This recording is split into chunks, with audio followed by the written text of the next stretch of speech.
Hello and welcome to Rathod's IAS Academy.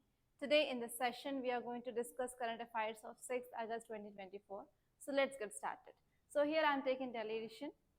So in this front page, there is one article which is very important. So 1 minute. So actually, you know that something is happening in Bangladesh. So what is happening in Bangladesh? Tell me. What? Which kind of protest are happening? Who is doing that protest? Why? For anti-quota system. So what is that quota system talking about? 30% reservation for people who participated in Bangladesh Liberation War. And when did this Bangladesh Liberation War happen? In year? Yes, 1971. So what Supreme Court of Bangladesh said? Supreme Court said that no, it should not be 30% of reservation. It had decreased to 5% of reservation.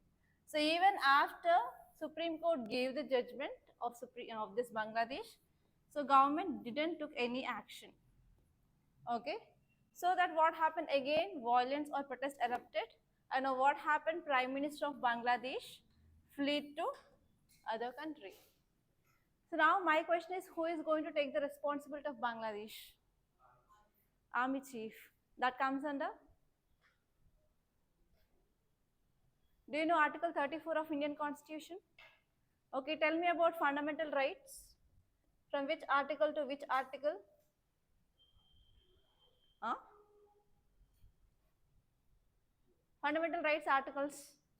No idea. Fundamental rights articles. Article 14 is comes under right to equality. I want all those articles. So fundamental rights are present in Part 3 of Indian Constitution. And actually, this Article 34, which talks about martial rule. That means the control of so and so area under police or military. But as of now, in India, we didn't face that. So it is going to happen in Bangladesh. Okay. And here you can see one interesting article. In yesterday's class, we discussed about the powers of Lieutenant Governor of Bangladesh, and as well as we discussed about powers of Chief Minister, who is great. And I said that the issue is going on since 2012 onwards. Okay, so now here if you see this article, it says that Lieutenant Governor can nominate 10 adultmen to Delhi corporations, says Supreme Court. So actually, in any government, who will be nominating the people? For example, in Rajya Sabha and Lok Sabha also we are having the people who will be nominated. So who will be nominating them? A president. So the same way now in the Delhi corporation, so if there are any person to be nominated, obviously the power is with whom? It is at the state or union territory level. That means it is the power of Lieutenant Governor. So actually, the power tussle is going on between Chief Minister and as well as Lieutenant Governor of Delhi. Okay. So actually, Chief Minister who is head of Council of Minister. So entire government will be there in the hand of Chief Minister in this Council of Minister, right? So in case of nominated members, now the power is with Lieutenant Governor. It is set by Supreme Court. So there was tussle that so Chief Minister who is headed by this Council of Minister to be nominate this people in this MCD, and Lieutenant Governor is saying that it is my responsibility to nominate this person, and finally the case went to Supreme Court, and now Supreme Court said that it is the power of Lieutenant Governor, not this Chief Minister. So that is the thing which is going on here. Okay, now let us see this article in detail. So from where we can discuss this topic, from which subject point of view? Yeah, only from polity and governance, from GS paper 2 we can see this topic. So here you can get only mains based question but not prelims based question, because here judiciary is involving, right? So whenever judiciary is involving and it's giving the judgment, that will be very important from your mains point of view, not from prelims. So here this article is saying that Supreme Court ruled that Lieutenant Governor of Delhi has statutory authority and he can nominate 10 experts into this MCD, Municipal Corporation of Delhi, independent of Council of Minister. Apart from Council of Minister, it is the power of Governor to appoint this members to this Municipal Corporation of Delhi. And this power, where he got this power from one act called as Municipal Corporation Act of 1957. So this act directly gives the power to this Lieutenant Governor, not for the Chief Minister who is heading this Council of Minister. So whenever you are writing about the powers of appointment or nominating of these members to MCD, in introduction you have to give this act. Delhi Municipal Corporation Act of 1957 giving the power directly to this Lieutenant Governor. So that is a thing which is interpreted by Supreme Court now in the recent judgment. Clear? So here, because of this ruling, what we can understand about the separation of power, who is having the power to nominate these people. So now this Supreme Court judgment clearly said that it is not the power of CM, it is the power of Lieutenant Governor. We can understand that. So that we can ensure the accountability and we can show that we are strictly following the rules or statutory provision. So whenever there is any act, that is called as statutory provision. And what will be the impact on municipal governance if there is any tussle which is going on between CM and as well as governor, that who is going to nominate this person? What happened? There will be delay in appointment, right? So whenever there is delay in appointment, what happens? The governance process will be getting delayed and affected. There is no proper service delivery. So that we need a proper clarity regarding exactly what is the power of CM and as well as what is the power of Lieutenant Governor. And if you see the historical context also, so now the court is rejecting the claims that LG's power is an outdated notion. It highlights that ongoing relevance of legal frameworks. So whenever there is a question which is regarding the power of so and so people, we have to see whatever the laws or whatever the acts which are related to that are present. And based on that, government can take the proper action. Okay, so that is the thing. And even we have to focus on judicial independence as well, because I already explained you about checks and balances. So what is checks and balance? What is the checks and balance? Okay, so we are having 3 organs of government. What are they? 3 organs of government. Okay, we have 3 organs. So first one is executive, next one is legislature, and next one is judiciary. So every organ has its own functions, roles and responsibilities. So whenever there is increasing of one organ power, means what happens? It will be having impact on entire government. So it will be having negative impact on each and every organ. So that every organ will be having its own checks and balances, so that they have to follow their limits. For example, if executive is having more power, means your legislative will be checking that power of executive. For example, whenever sessions are going on, we will be having 0 hour, we will be having question hour. So this will be making executive accountable to legislature. So whenever legislature is increasing its power, showing its power, means it will be balanced by judiciary. Judiciary will be saying whether those laws made by legislature, they are according to constitution or not. So if they are according to constitution, it's okay. But if it is not according to constitution, then they will be made null and void. Okay, like that. One organ is limited by another organ. So this concept is called as checks and balances. So now here the issue is going on between executive and legislature. Now judiciary had been interviewed and it said that no, it is power of Lieutenant Governor. Okay. So here again you have to know about Article 239 AA. So from last 1 week, which articles we discussed in our analysis? 14, 16, 341, 342, 280, 110, 112. So now again one more article which is added into your notes, that is Article 239 AA. So do you know the difference between this capital A and small a? For example, in some articles you will be saying small a. For example, Article 19 subclass A. Okay, so what is the difference between this capital A and small a? Come on, tell me. Any idea? Sujna, you know this. Tell me. What is the difference? So in the same constitution, for some articles we'll be having capital alphabets and some are having small alphabets. That means, yes, so whenever we are going for any amendments, after amendments, whenever we are adding any provisions, that will be having capital alphabet. But in our original constitution, if you're having them, then that will be represented with small alphabets. Okay, so that is the thing you have to remember. Whenever you see this, then obviously one Constitution Amendment Act will be following. Clear? So here this Article 239 AA is inserted in our Constitution by one amendment. So which is that amendment? That is 69th Constitutional Amendment Act. Okay, so whenever you are seeing in any article capital alphabet, you have to see through which amendment it is added, because it is also very important from your prelims point of view. Clear? Okay, so this article, what it is talking about, it is talking about especially National Capital Territory of Delhi, and this article is added based on this Balakrishnan committee. So it is giving about the special status to Delhi. So whenever you are writing any answer regarding National Capital Territory, as I said, in polity you have to start with an article, right? So in Delhi related answer you have to add this Article 239 AA, which had been added by 69th Constitution Amendment Act based on this Balakrishna committee, which gives a special status to Delhi. So how many main keywords you are adding here? You are adding article, you will be adding amendment, you will be adding about committee, and you will be adding about what it is talking. So it will be like a very strong introduction. Okay.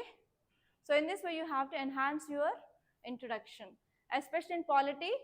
Whenever you are writing answers, you have to include articles, committees, Supreme Court judgments, or any amendments. So this should be there for sure in the introduction of your polity. So keep it in your mind. And actually, so here it says that Legislative Assembly has the power to make laws for any or whole part of National Capital Territory, but only in three matters there is no power of state, it is a power of center. So those three are police, public order and land. So in this case, regarding police, public order and land, it is the responsibility of central government. It is not the power of state. Okay, so you have to remember these three. For example, you can get a question in your prelims like, so which of the following are controlled under state government? And they will be confusing you with by giving police, public order and land. So these are not part of your state. It is the part of the center. Okay. So that's it. And if you go through the issue when it started is around 2012 it had been started, but first case was under 2015. So in this 2015 case, Delhi government and Lieutenant Governor has been a legal battle, and at that time, so there was issue regarding who is controlling the services in this Delhi. So apart from this police, public order and land, service is other part, right? So actually it should comes under state government. So actually at that time, 5-judge bench of Supreme Court said that, yes, it is the control of CM. It is not the control of Delhi. So it is a judgment which is given. And if you are talking about especially powers of Lieutenant Governor in Delhi, so here public order, police and land will be controlled under this Lieutenant Governor. And next one is if you're talking about the powers of central government, so here executive like services, they are under control of this central government. It is said in about this Article 239 AA. So it is saying about this services which is controlled under the central government itself. And if you're talking about what are the powers of elected government here is, apart from this public and as well as public order, police and land, everything will become under this state government. So here see one question here. So which Constitutional Amendment Act introduced Article 239 AA? 69. So actually that much easy question you will be not getting in UPSC, but if you're writing any other state related examinations or CAPF or RRB, so in that examination you will be getting this kind of questions. So especially you may get one question like, so we have to remember all the articles in our constitution or not? So it is not at all like that. Just whatever the articles which are there in news from last 1 year, just remember those and remember the committees, remember the acts, remember the Constitutional Amendment Acts and Supreme Court judgments. That will be more than enough to write examination for that year. And say this article, is this important? WCC tag gave a rare chance for Kashmir craft men to trace their roots and enhance skill. So here WCC is nothing but World Crafts Council. So why it is in news? Because now World Crafts Council gave Srinagar the tag called as World Craft City. So whenever any city is getting this tag, what might be the advantages? Tell me. Okay, tourism. Okay, I will be writing. So if any city is getting this tag, what are the advantages? World Craft City. So to which city it got? Srinagar. So here you will be getting question in UPSC like, so which of the following city got the status of World Craft City recently? Or else you will be getting question like World Craft City status is given to Srinagar. Which organization gave this? So in this way, two kinds of questions that you can get in your prelims. Now tell me what will be the advantages if any city is getting that tag? Okay, so it will be creating local employment. Next. Okay, culture preservation. Next. Fast.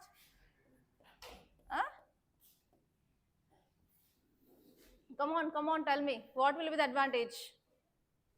Culture preservation, local employment. Online students, come on. Yes, very good. International recognition. International recognition. Next. You can do it. Come on, think. Manish. Funds. Okay, so it can get funds for conservation. Next.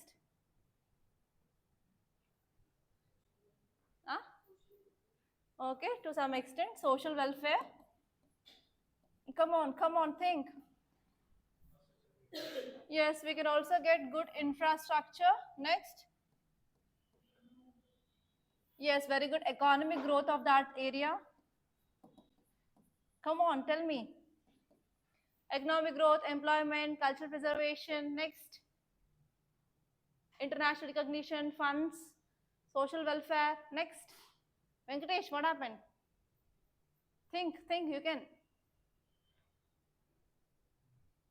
Think beyond the book. Yesterday you might have understood like you have to think beyond the book after writing exam. Yes or no? First question only. Yeah, I know. Tell me. So in mains, it is not about what you're reading in book that will not appear. You have to use your brain and you have to improve your thinking process. Then only you can write many dimensions. So that's what I am focusing here. Especially I want to improve the skills of you to able to think beyond the books. Come on, think. So what will happen if anything is getting this tag?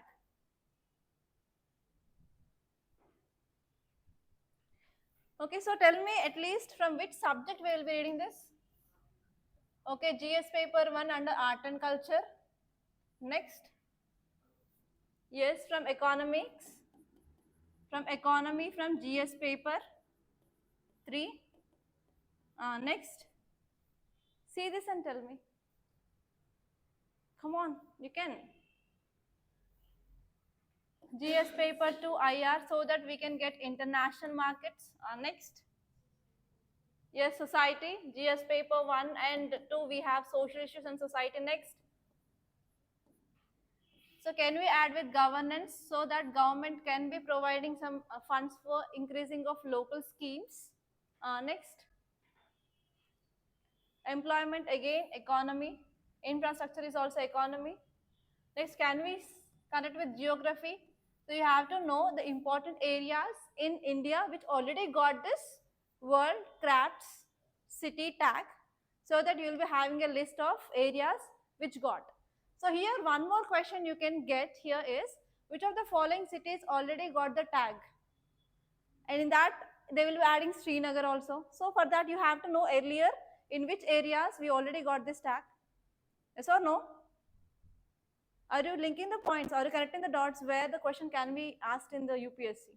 Okay, now let us see what this article is saying. So World Crafts Council designated Srinagar as World Craft City. So that now what happened, local artisans, they got some opportunity that their culture and their skill had been recognized by such an organization. So they are very happy so that they can save their roots, and even this will be enhancing their skills. If they are getting more funds, what happened? They can expand and they will be getting chance to improve further their skills, right? So if you see here, what is the meaning of getting this tag? So we are identifying or we are recognizing our culture. So we are understanding especially Kashmiri's craft heritage, so that it will be a pride movement for Kashmir, not only for Kashmir, it is a pride movement for whole India. We can say proudly that Srinagar in India got this World Craft tag, right? And it will be helpful for even to recognize our culture at the global stage. So we know that India is famous for unity in diversity, and India is very famous for rich diversity. But how? So we need something to substantiate. So if you're writing in your answer like, yes, India is having rich heritage, so how will you substantiate? So you can say Srinagar recently identified as World Craft City. So if you're giving this type of examples in your answer, you will be getting good marks. So there will be difference from other students who are writing the same answer. Are you getting my point? And next one is even it will be helpful for empowerment of artisans, so that now these people they have access to international markets, and even we can enhance the knowledge and as well as enhance their skills, so that what happen automatically the income of this local artisans can be increased. And next one here is if you see the historical influence, we can identify the evolution of that so and so craft, and even after some years that will be given in our textbooks also in school, right? So that what happen, at least next generation they will try to know our rich heritage. And next one is it will be also help for economic revitalization. So actually nowadays our crafts and handicrafts, you are not coming into the picture. So actually, do you know about the handicrafts of Srinagar? No, right? So why we are not knowing about our rich heritage itself? We are living in India and we are Indians and we are proudly saying that we are belonging to India. But why don't you know about the culture of India? Because lack of awareness. So if we are getting this kind of tax, is what happen, at least it will be spreading the information. So it will be also helpful for increasing of awareness, right? And next one is we can also use this for cultural exchange programs. So whenever we are talking about international relations, whenever India is going to another countries, there we will be showcasing our culture, so that for knowledge sharing, for culture sharing also, it will be very useful. And even in USA, whoever the Indian diaspora are there, so they will be celebrating the culture and as well as heritage of India in some occasions. So there we will be getting an opportunity to spread our culture knowledge. And next one is even whenever we are getting this GI recognition, then what happens? There will be no adulteration.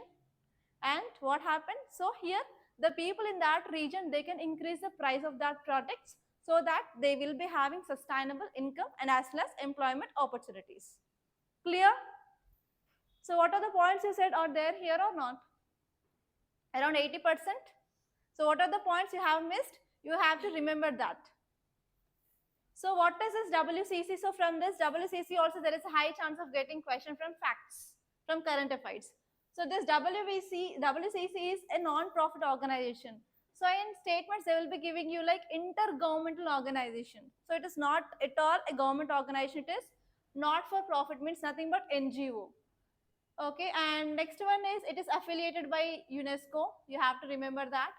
And actually when we are getting this World Craft City recognition, so we will be focusing on promotion and development of our traditional crafts and as well as artisanship, so that what happens, so whatever the unique heritage is there, so we will be supporting the local artisans.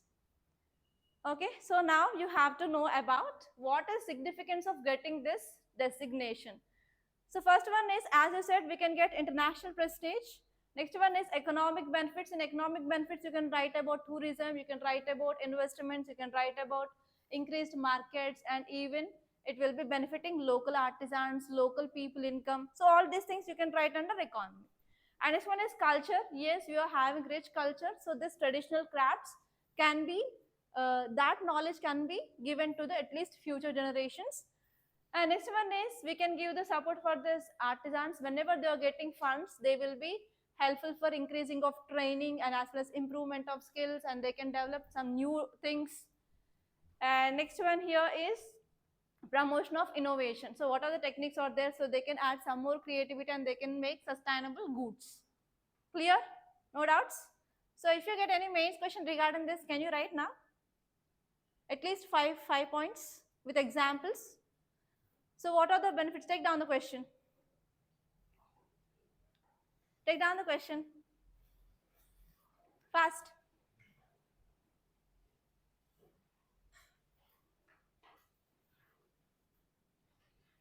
What are the, okay. What are the primary objectives? What are the primary objectives of World's Craft Council?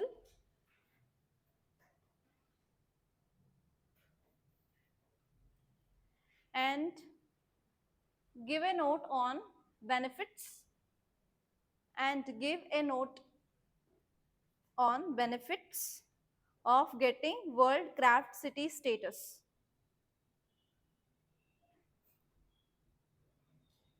Okay. So here see one more question. So which of the following is a primary objective of World Craft Council? So what it will be doing? First one is promoting industrial crafts. Next one is supporting traditional and contemporary crafts. And third one is regulating international trade in crafts. And fourth one is standardizing craft products globally.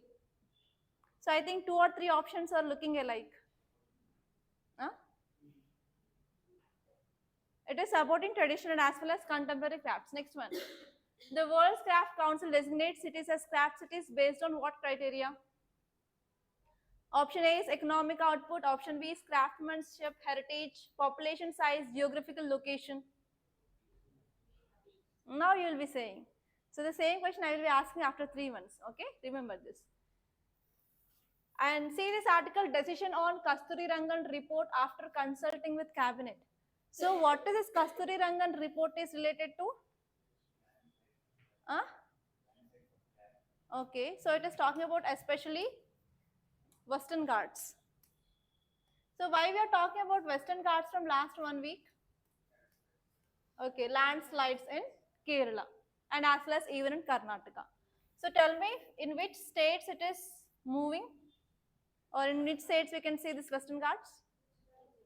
Gujarat, Maharashtra, Goa, Karnataka, Kerala, Tamil Nadu.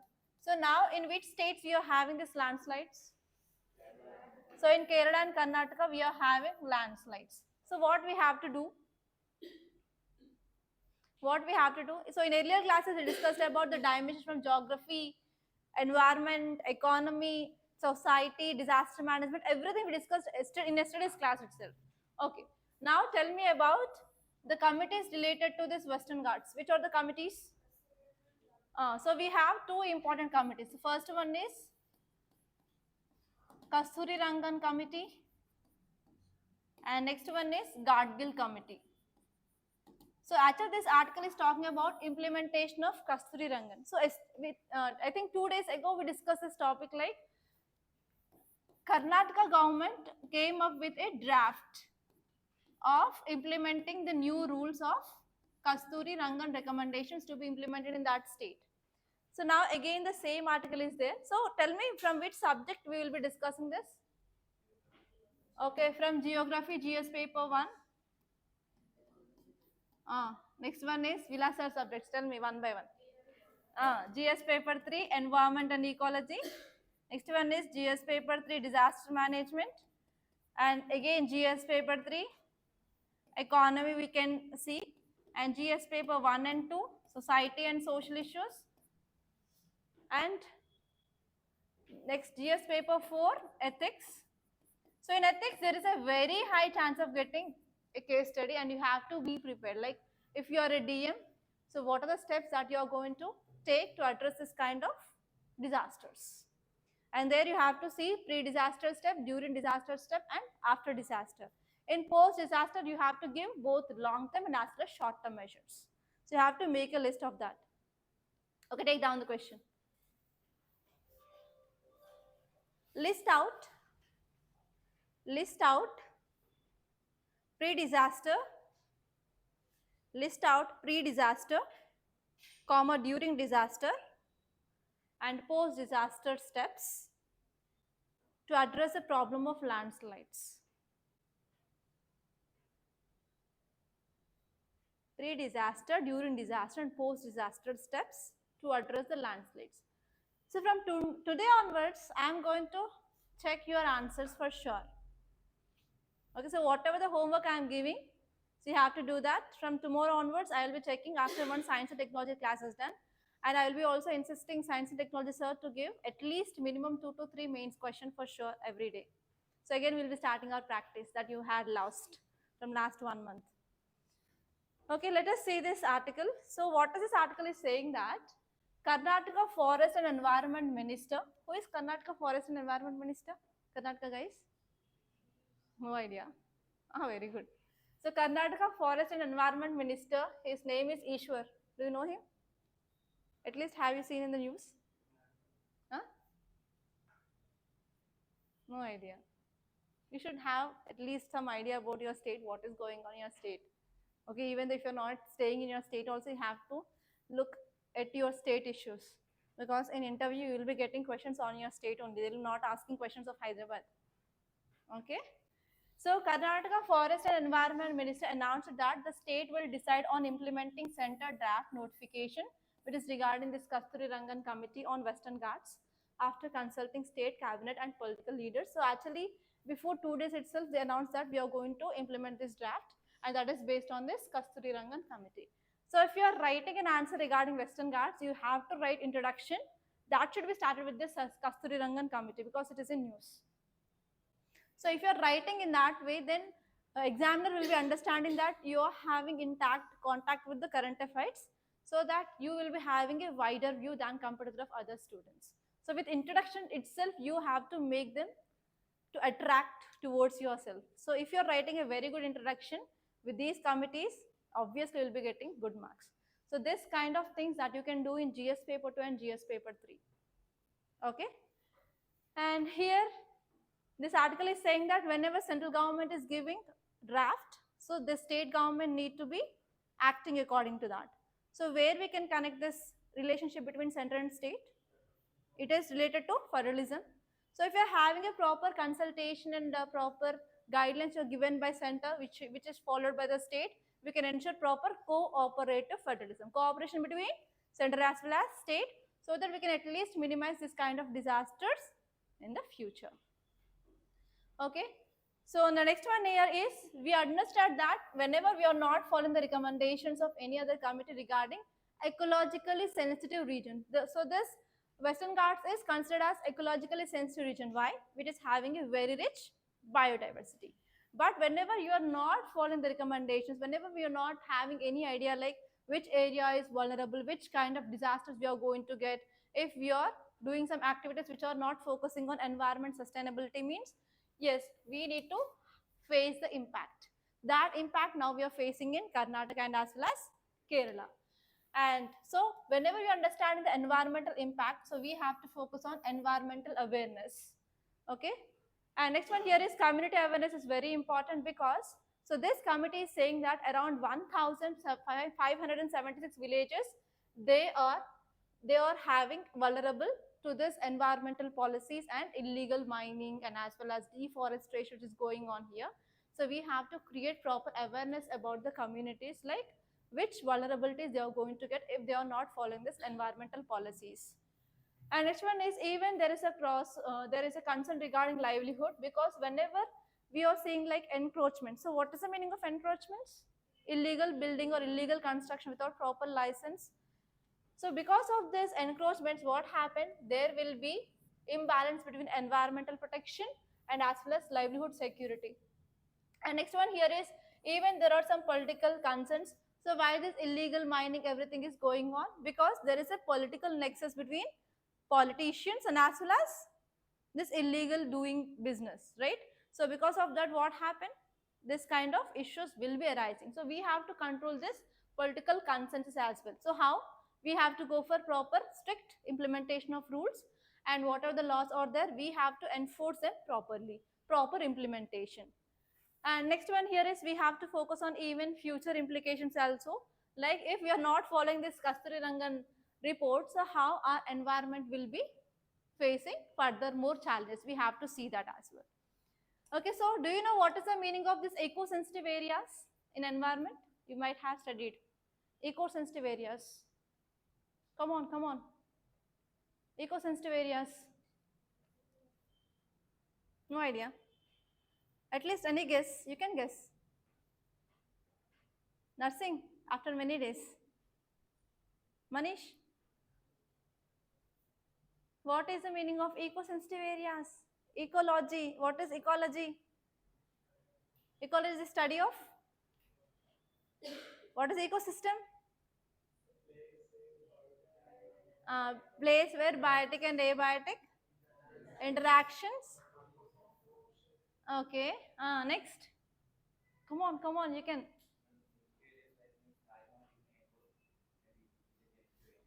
Okay.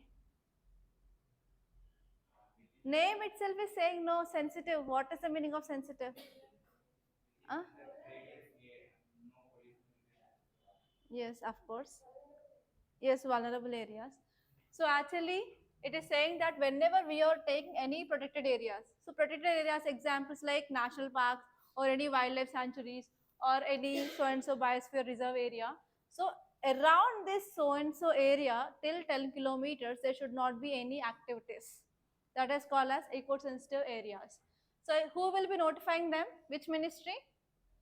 Ministry of Environment, Forest and Climate Change, MOEFCC.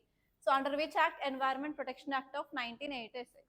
So if you are writing an answer regarding eco-sensitive area, what you have to write introduction? You have to write about what is that and who is notifying that, under which act in environment and ecology. Clear? No doubt, right? And what is the aim of this declaring so and so area as eco-sensitive area? Why? Be allowed. Protecting. So have you revised environment at least once? No time. Hmm? So next, after completion of geography, you will be starting environment. Then you will be coming into track, or else you will be forgetting everything. And from environment, you will be getting good chunk of questions in prelims and as well as mains both. Because many a times you will be saying this conventions, this acts, always will be there in news, at least weekly twice. So you need to have intact with those acts which are in news. Okay, the basic aim it is to regulate certain activities around this national parks and as well as wildlife sanctuaries, so that if you are going for example, mining or blasting near this national parks, it will be causing some harm to animals which are present in that protected area. So we have to control certain activities so that we have to decrease the negative impacts on the ecosystem in that protected areas. So this will be taken care of by Ministry of Environment, Forest and Climate Change. So now tell me, what are the recommendations of this Kasturirangan report that we are going to implement? So first one here is which areas to be covered. So actually, so Kasturirangan committee report said that around 60,000 square kilometers of area in this Western Ghats, they have to be declared as eco-sensitive areas. So in that areas, there should be no construction activities, there is no mining, there is no blasting, and there is no development activities. And next one here is in Karnataka, around 20,668 kilometers of area falls under this, and it is covering around 1,576 villages. So Karnataka students, please make a note of this. Okay, so how many villages are declared as eco-sensitive areas? 1,576 villages. And next one here is they are also coming up with some banned activities. So which activities are banning? For example, mining, quarrying, and as well as some red category industries which are going to release more pollutions or like emissions into atmosphere. And next one is thermal power projects also. Okay, so those activities are banned in these regions.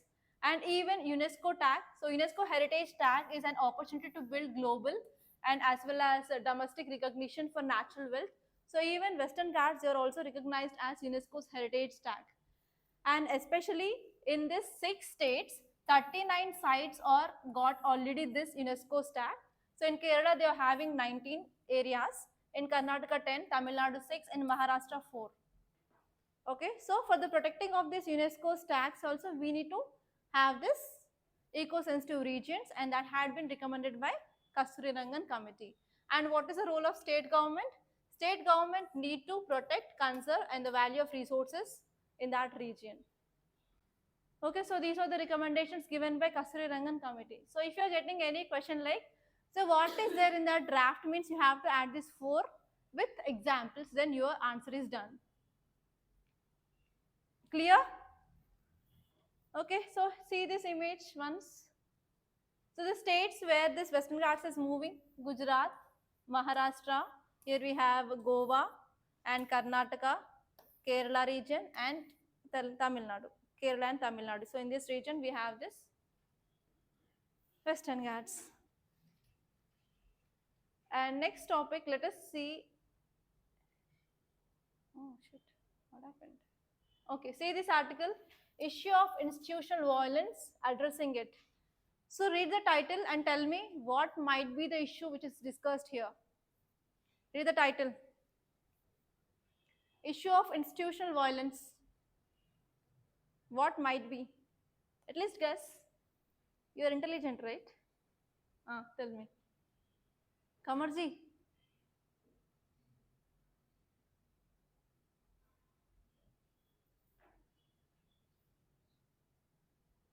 It is talking about?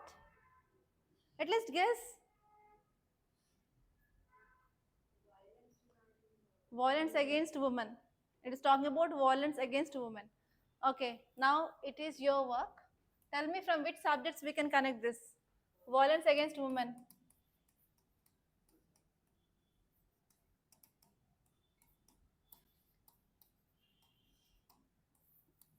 Tell me which subject? Only society. From where? GS paper 2 polity. Which articles? Okay, I will write fundamental rights and I will write DPSP. Next. Come on, think, you can.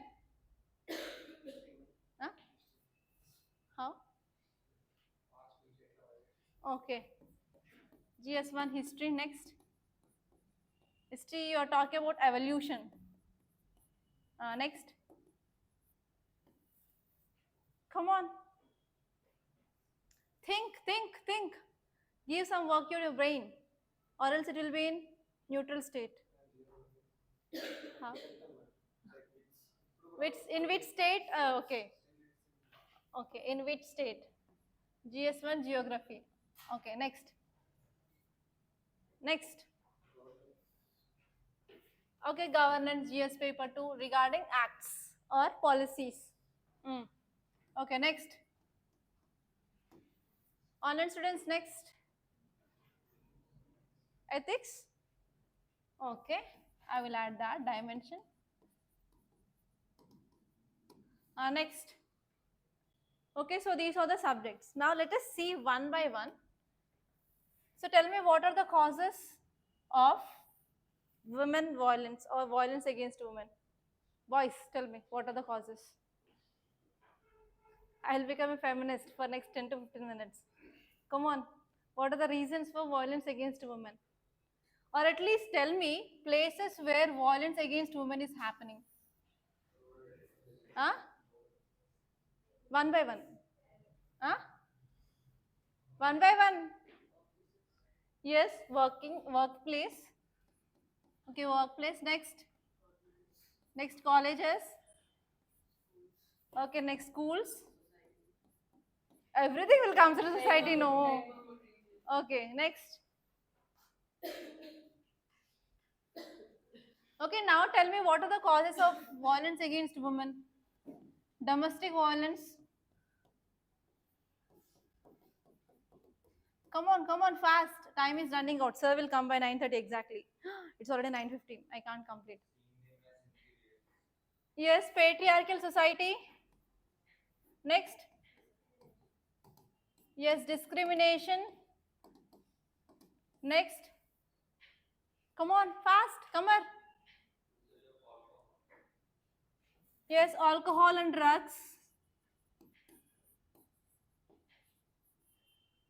So won't you read any articles from your state?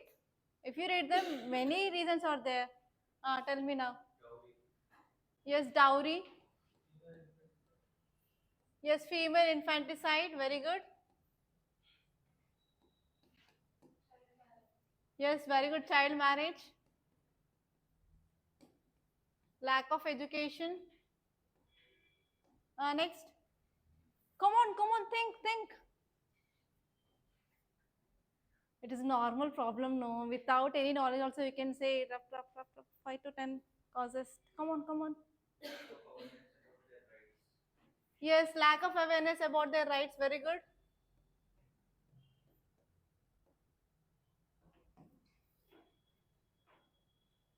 Come on, think. If you think, then only you will be getting ideas. Until and unless you think, you won't get ideas for sure.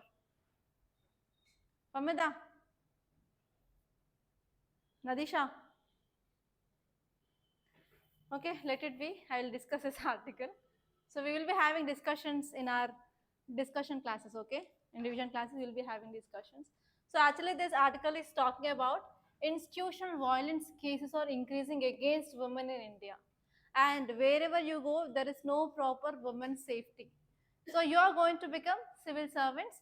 So at least you have to try to protect safety for women, so that women, they will come and they will do the work and they will be finally contributing to our economy. So even we discussed number of times about this periodic labor force survey, which says that women participation is very less, and even women who is doing only care work, that is not contributing to our economy. Yes, women are also equally capable with men, but even though because of lack of safety, women, they are not coming outside to work. So that is a thing which mainly said, and there is lots of gender-based violence also. So even in many MNCs who are recruiting the workers, what happens? So there is even gender-based discrimination is seen there, because if they are taking this women, they have to give the allowance of maternity allowances, and from they have to give some health insurance. The cost will be high to the that so and so company. If they are recruiting male, they will be not giving any paid leaves or any insurance, right? So that is the one important thing that you have to see here. So actually in our society, there is gender based violence which is going on, especially violence on women compared to of men. And you have to see what are the reasons here. And next one is, even there is some misconceptions of violence. Like many incidents are happening, but even some incidents, they will not come into the limelight. Why? Because why? Even the incidents are happening, they will not come outside. Why? So people, they will feel that it is name and shame. Yes or no? Even they will not come outside, and even the neighboring people, they won't know what is happening inside. Yes. So there are some misconceptions regarding the institutional violence, and even if there is any sexual abuse which is happening in that so and so company also, they will not allow them to come outside, because it is again name and shame for the so and so institution. So even according to Vishaka guidelines, they will say that they need to come up with a sexual harassment committee in that so and so institute if they are recruiting the women. But many companies or institutions, they don't have this committee itself. And if there is any type of sexual abuse is going on, they will be going for compromise itself rather than taking action against that person.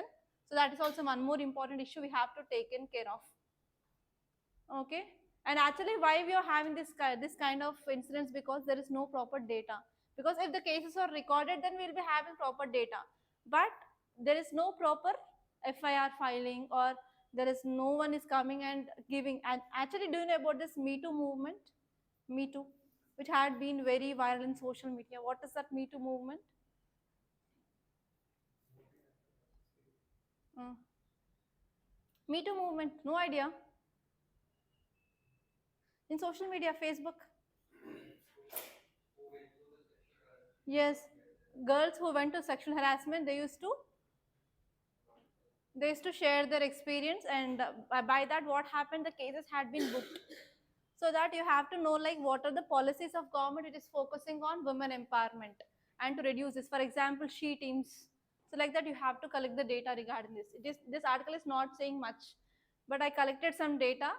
So as per United Nations Women, 1 in 3 women worldwide, they are experiencing physical and as well as sexual violence. So if you see this data of United Nations, you can understand there is no proper safety for women in any arena. And next one is 30% of women between the age of 18 and 49, they have experienced physical violence since at the age of 15 years in the world. And next one is only 14% of women who have been experienced physical or sexual violence by anyone have brought the issue up. So even they are having this harassment, but they are not revealing the data outside, so that we are not having the proper data regarding that. Okay, so if you see the type of issues women are facing, so first one is there is gender disparity, stereotype, gender norms, and this one is socio-demographic factors like patriarchy, that is male-dominated society. So male can do anything. So male can have number of wives, but women should not. And next one here is there is higher economic status of men compared to that of women. So women are even now they are not financially independent. And next one is there are some family factors like women they have to take care of only care work. Women should not go outside and do the work. And next one is female genocide or female infanticide. So in the womb itself, whenever woman knows that she is carrying a female, then in-laws they will be going for abortion, forced abortions. It is called as female infanticide. And even if you go anywhere, so there are number of times you can see acid attacks. And even one movie of Deepika Padukone. What is that movie? Champak. It talks about the acid attacks, how the women they are surviving. And even there is one more movie which says about acid attacks. So acid attacks is also happening because it is like a chief weapon. So how much the bottle will be? It is around between 40 to 50 rupees. So they will go and easily bring that, and they will be throwing that acid towards the face of women. And this one is even honor killing. So women don't have the right to choose the person of her choice. Again, honor killing is also there. So every day if you go to newspaper in the states, especially in this Telangana states and as well as AP states, so number of times honor killing will be there in news. And even we discussed about UP also. And even why the issues are going on because of early marriage or child marriages. And this one is low education for women. Because of that, their exposure to violence more. Okay, so these are the things. And there is one more article here. It is about powering India's future. So can you guess what is the topic? So in our budget, we studied about what? Our government is focusing on moving from non-renewable towards renewable energy. Yes, there we discussed about two important things. What are there? Yeah, solar, nuclear may what? Small modular reactors. So on those two things our government is focusing on, right? So that is the thing which mainly said here. So let us see those points. So our country is committed towards clean energy transition, and this is the thing which mainly said by our finance minister in the recent budget speech. And they are focusing on especially solar and as well as small modular reactors. There we discussed about what are the small modular reactors, what are the advantages, what are disadvantages, everything we discussed. So here this article is saying that we have the renewable energy targets. So please note down that data. So what are the targets of India? So by 2030, we have to generate 500 gigawatts of renewable energy. And out of this, you have to know how much we are going to produce from solar, how much we are going to produce from nuclear. And this one is we are focusing on accelerated deployment. So whenever we want to reach this target, we need to get the new technology. So where we are getting this technology from? Which countries? China and as well as European Union. So from these two countries we are going to get, because now Russia's condition is not fine because of Russia-Ukraine crisis. And we are focusing on even engaging with other countries also, so that our renewable energy potential can be increased and we can enhance our grid connectivity as well. And next one is we have to focus on coal capacity management. So coal is the one important source we are generating this thermal power, and this thermal power is one of the important source of increasing of more emissions into atmosphere. So because of this we have to cut down. So on another side we are focusing on decreasing of this coal capacity. And next one is we are going for smart meter implementation. So do you know one tragedy of India, especially if you go to villages during night times? So they will be using some wires and they will be attaching to the main wire so that the power theft is happening. They don't have any meters. So just the power will be thefted by attaching the wires, okay? So that I had been significant. I know that because in my grandmother's house also they used to that only. So if I say it is wrong means no need, nothing will happen. Government is taking more and more amount of taxes. What happens if we theft that? Like that the mindset will be. So here, especially if that theft is happening, it will be like a very great loss to discoms. Okay, discoms are the companies where they will be supplying electricity to the people. So discoms are facing lots of losses because of this theft. So for that we can use the smart meter implementation. Okay, and if you are moving towards this renewable energy, we can save the climate and we can move towards renewable energy. Okay, and there are two questions. So see these questions. So one is, discuss India's commitment to clean energy transition as outlined in the recent budget speech by Finance Minister.